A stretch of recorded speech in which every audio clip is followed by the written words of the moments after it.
Good afternoon.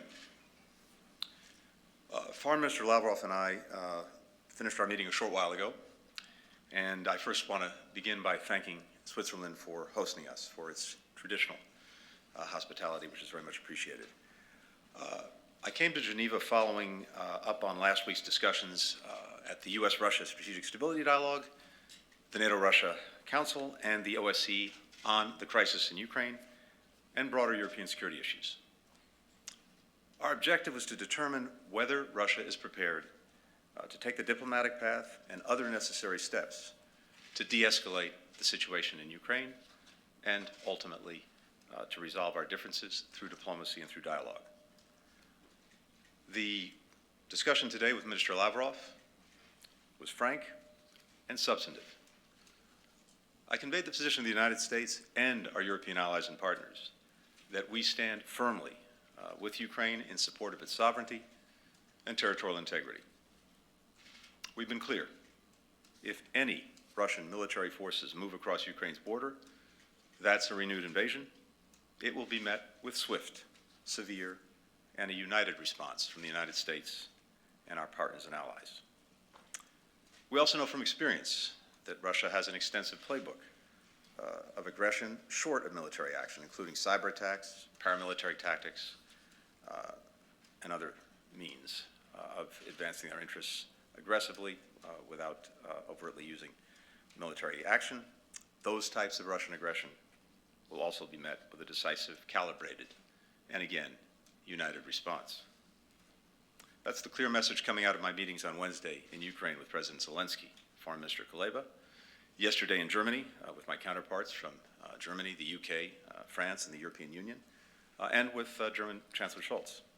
We're united in our commitment to finding a way forward through diplomacy and dialogue, but equally in our resolve to impose massive consequences should Russia choose the path of confrontation and conflict.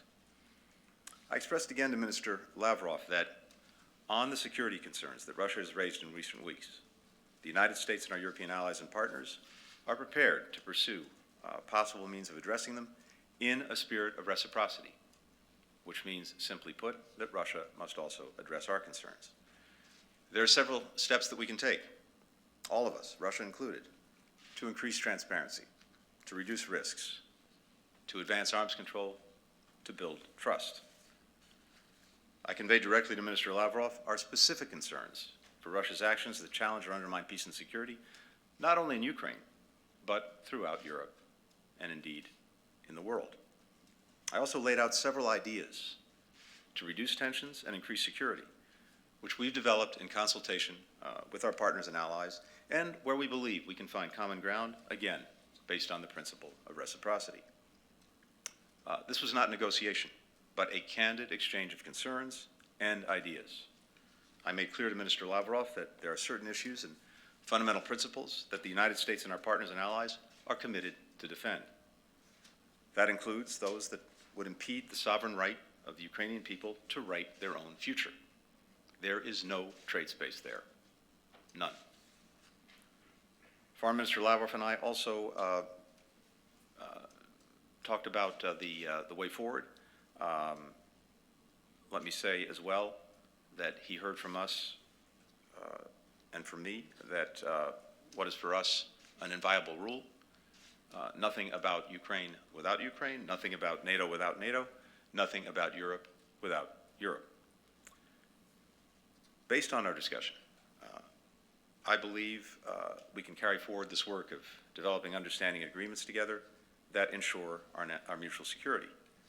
But that's contingent on Russia stopping its aggression toward Ukraine. So that's the choice that Russia faces now. It can choose the path of diplomacy that can lead to peace and security, or the path that will lead only to conflict, severe consequences, and international condemnation. The United States and our allies and partners in Europe stand ready to meet Russia on either path, and we will continue to stand with Ukraine. I believe that Foreign Minister Lavrov now has a better understanding of our position, and vice versa. Today's discussion was useful in that sense, and that's precisely why we met. So I'll return to Washington this afternoon to consult with President Biden and our entire national security team, as well as members of Congress, and, critically, allies and partners in the days ahead. Based on the discussions today, Foreign Minister Lavrov and I agreed that it's important for the diplomatic process to continue. I told him that following the consultations that we'll have in the coming days with allies and partners, we anticipate that we will be able to share with Russia our concerns and ideas in more detail and in writing next week. And we agreed to further discussions after that. We agreed as well that further diplomatic discussions would be the preferable way forward. But again, it is really up to Russia to decide which path it will pursue. I should mention as well that the Foreign Minister and I had an opportunity to discuss Iran, an example of how the United States and Russia can work together on security issues of shared concern. The talks with Iran about a mutual return to compliance with the JCPOA have reached a decisive moment. If a deal is not reached in the next few weeks, Iran's ongoing nuclear advances will make it impossible to return to the JCPOA. But right now, there's still a window, a brief one, to bring those talks to a successful conclusion and address the remaining concerns of all sides. We didn't expect any major breakthroughs to happen today, but I believe we are now on a clearer path in terms of understanding each other's concerns, each other's positions. Let's see what the next days bring. And with that, I'm happy to take your questions. Andrea Mitchell.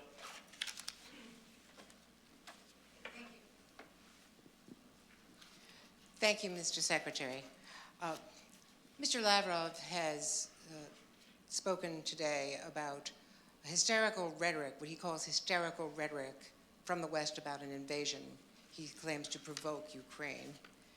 And President Biden said that with what has happened so far, that he believes that Putin will move in because he's got to do something.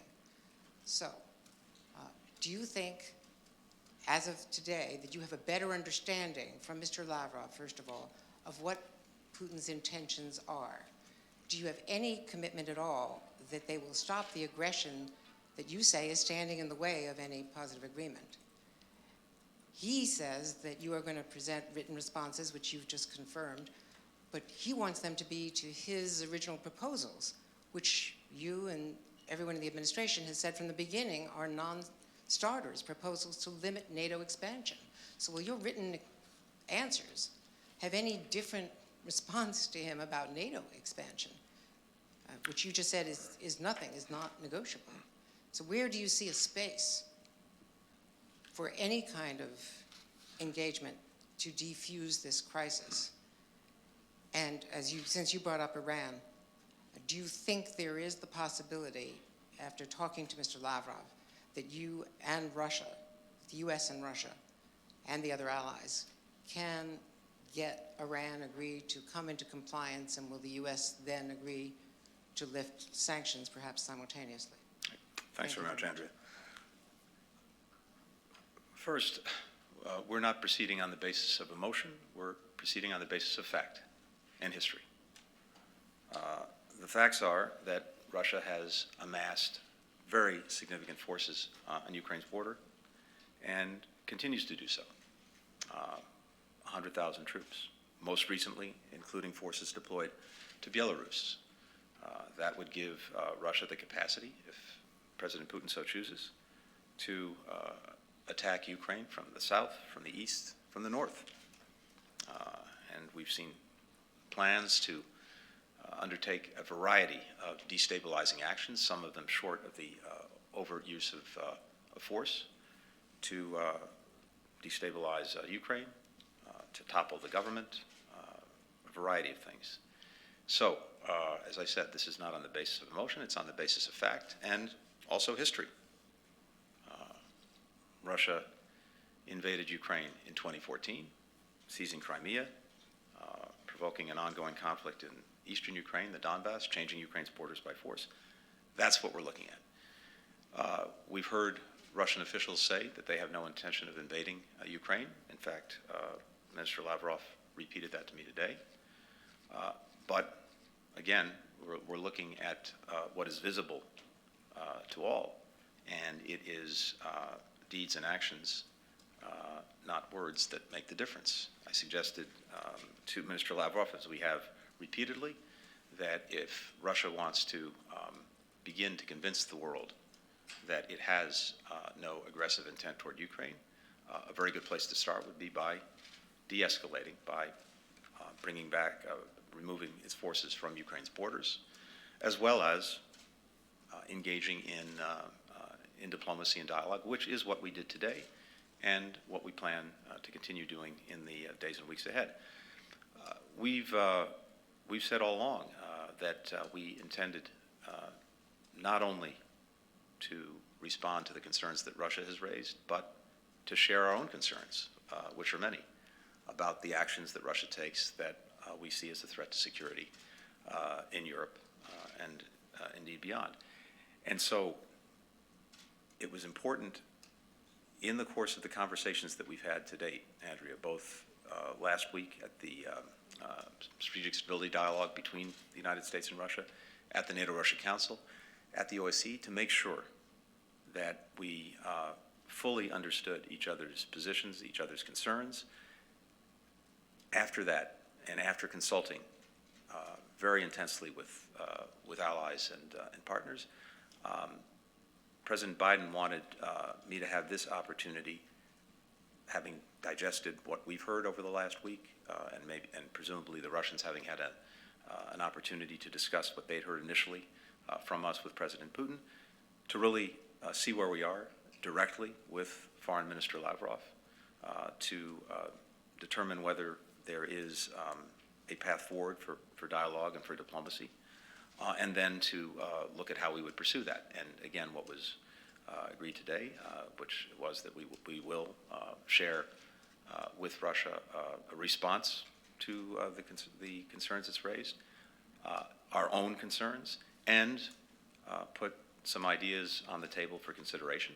And then we plan to meet again after Russia's had an opportunity to look at that paper, and we'll see where we go from there. But let me also be clear about this. To the extent that Russia's engaged for now in diplomacy, but at the same time continues to take escalatory actions, continues to build its forces on Ukraine's borders, continues to plan for aggressive action against Ukraine, we and all of our allies and partners are equally committed to make sure we are doing everything possible to make clear to Russia that there will be, as I said, a swift, severe, and united response to any form of aggression by Russia directed toward Ukraine. Finally, let me say this. Based on the conversation today, Andrea, look, I believe that there are areas where, on a reciprocal basis, we can address some of each other's concerns. And they go to things like greater transparency in our military activities, various risk reduction measures, pursuing arms control, and other ways to build trust that I think would address some of the concerns that Russia's expressed, as well as the many concerns that we have. But it's very important to be equally clear about things that we will not do. And one of those is we will not go back on the fundamental principles that we have and that we are committed to defend. And one of those is NATO's open door. And others include, as I've talked about in recent days and in recent weeks, our commitment to the principle that one nation can't simply violate and change the border of another country by force, that it can't propose to dictate to another country its choices, its policies, with whom it will associate, and that it can't exert a sphere of influence that would subjugate its neighbors to its will. We're not going to put any of those principles in question, and I think Russia understands that very well. So, again, based on the conversations we've had over the extensive conversations over the past week and today here in Geneva, I think there are grounds for and a means to address some of the mutual concerns that we have about security.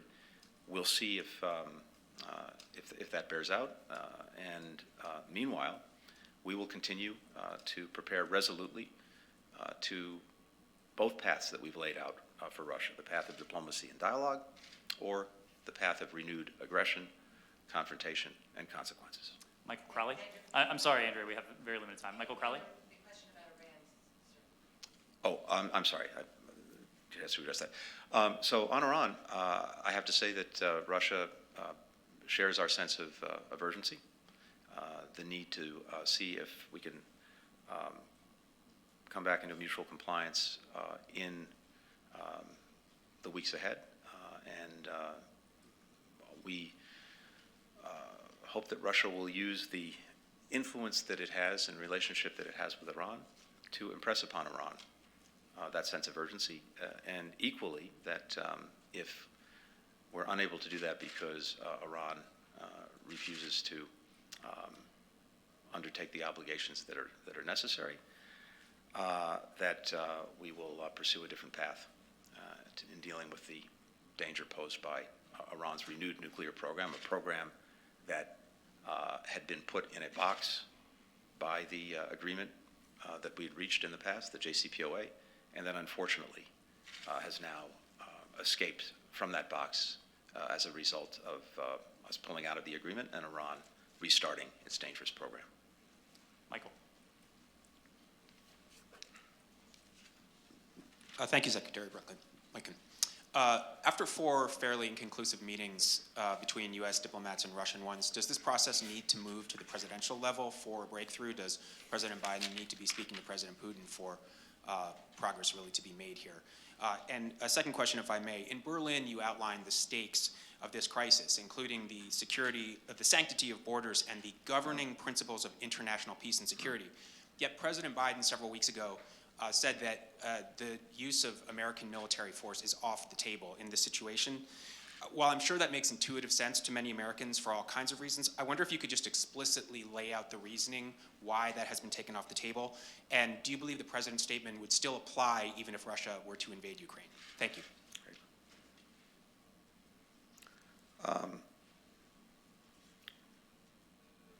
First, on the second part of the question, we have made clear and done a number of things in support and defense of Ukraine that will continue. First and foremost, we have worked in very close coordination with allies and partners to develop and make clear to Russia the consequences from renewed aggression against Ukraine. And that is an important component of deterring and dissuading Russia from engaging in that course. At the same time, we have proceeded with providing Ukraine with significant defensive military assistance. In fact, in this year alone, more than at any time since 2014. That continues. Allies and partners are doing the same. And finally, we've worked very closely with allies and partners to begin to plan for the reinforcement of NATO itself on its eastern flank in the event of further Russian aggression against Ukraine. All of these things to make clear to Russia the costs and consequences of its potential actions. We think that's the best and most effective way to convince Russia not to engage in further aggression against Ukraine. Ukraine is a very valued partner of the United States and other countries in Europe as well. But our Article 5 commitment extends to NATO allies, something that we are deeply committed to. Ukraine is not a member of NATO. It's not covered by the Article 5 commitment, but a determination to do everything we can to defend it and to prevent or deter aggression directed toward it. And as I said, we will continue all of those efforts in the coming days and coming weeks, even as we test whether the path to a diplomatic resolution is possible. And I'm sorry, the first part of the question? Dialogue between the presidents to move the Oh, process yes. more quickly than Thank it you. has been with What we've agreed today is that we will share in writing next week our ideas, our response to concerns that Russia's raised, concerns that we have that we will share again in writing with Russia.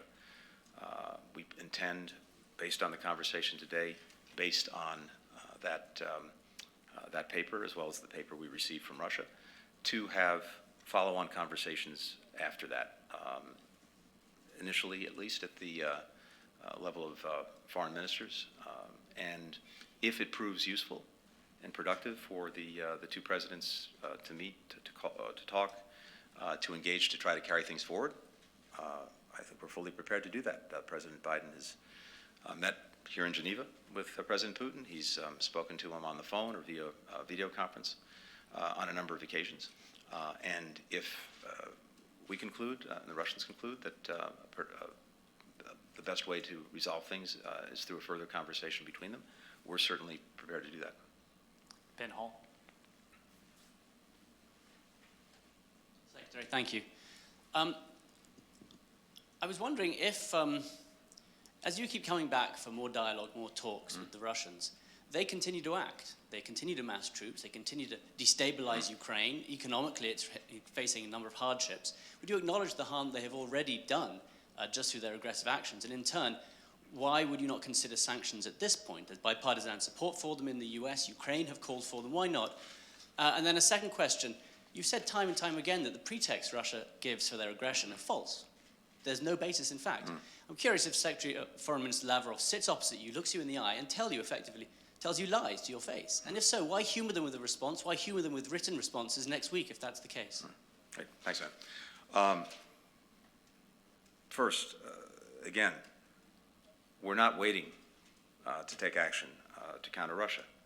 As I said a moment ago, we've committed more security assistance to Ukraine in the past year, I think something like $650 million, than at any previous time, going back to 2014 when Russia invaded Ukraine. We're continuing to provide that assistance. We have additional deliveries that are scheduled in the coming weeks. As I noted as well, we've been engaged in extensive diplomacy around the world, rallying allies and partners together in the face of Russian aggression against Ukraine. Yesterday, we announced actions against agents of Russian influence who are operating in Ukraine and who are seeking to destabilize the country. And again, as I've said, we've made it clear to Russia that they would face swift, severe costs to their economy if they move forward with a further invasion of Ukraine, as well as the reinforcement of NATO along its eastern flank. We engage in diplomacy and dialogue. That's my job. But at the same time, we are embarked on a path of defense and deterrence. These things are not mutually inconsistent. In fact, they reinforce each other.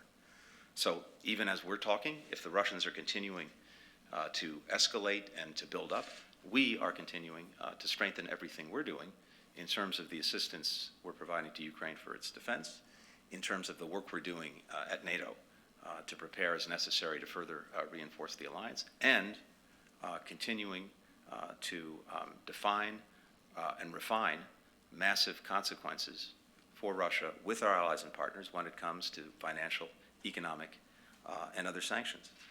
So we're doing both at the same time. Now, when it comes to the conversations we have, I think the charitable interpretation would be that sometimes we in Russia have different interpretations of history. And I have to say today, we certainly heard things that we strongly disagree with in terms of that history. But by and large, the conversation was not polemical. It was direct, businesslike, and I think in that sense useful. And it's important to test whether we can, again, resolve these differences through diplomacy and dialogue. That's clearly the preferable way to do it. It's clearly the responsible way to do that, but it's also up to Russia. We'll take a final question from Laurent Burkhalter. Thank you, Mr. Secretary. Laurent Burkhalter, Swiss Television, RTS. I wanted to talk about the measures that can be taken to de-escalate the situation. You've mentioned them from both sides. If you could specify them again and tell us an idea of the timeline, how soon it must happen, which comes first, and bigger picture, what do you think the Kremlin wants through this current situation? Well, that last question is probably best addressed to President Putin, because in a sense, only he really knows, and I'll come back to that in a minute. But again, as I was saying earlier, I think that as we've looked at what Russia has put forward, as we've listened to what they've said, as we've consulted intensely among allies and partners, as we've looked at our own deep security concerns about actions that Russia takes, not only with regard to Ukraine, but in other places and by other means in Europe and beyond. I think it is fair to say that there are areas where we believe we can pursue dialogue and diplomacy to see if we can find ways to address mutual security concerns on a reciprocal basis that would enhance security for everyone, for us, for our European allies and partners, and for Russia. And again, as I suggested earlier, transparency, confidence building measures, military exercises, arms control agreements. These are all things that we've actually done in the past, and that if addressed seriously, can, I believe, reduce tensions and address some of the concerns.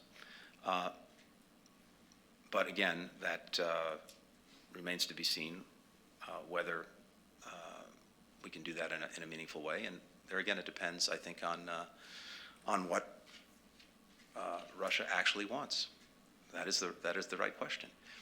And here's what is striking to me, and I shared this with Foreign Minister Lavrov today. I asked him, from Russia's perspective, to really try to explain to me, to us, how it is they see the actions they've taken as advancing their stated security interests and their broader strategic interests. Because, as I said to Minister Lavrov, so many of the things that you've done in recent years have precipitated virtually everything you say you want to prevent. Before Russia invaded Ukraine in 2014, seizing Crimea, going into the Donbass, Russia's favorability ratings in Ukraine were 70%. Now they're 25 or 30%. Before 2014, before they went and seized Crimea and went into the Donbass, support in Ukraine for joining NATO was 25 or 30%. Now it's 60%. Before 2014, we had been continuing on the path of continuing to reduce, while at the same time strengthening our forces in Europe since the end of the Cold War. Well, what happened after 2014 is NATO felt the obligation, because of Russian aggression, to reinforce its eastern flank.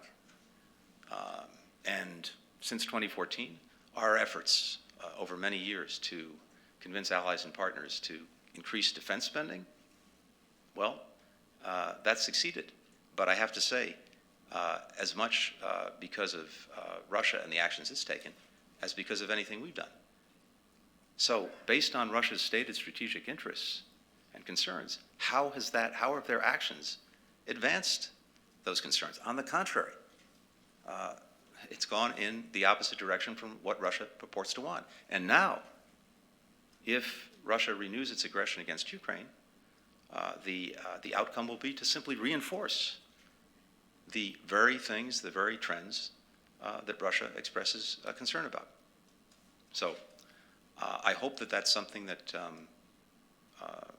Minister Lavrov reflects on and that President Putin might reflect on as they think about the days and weeks ahead.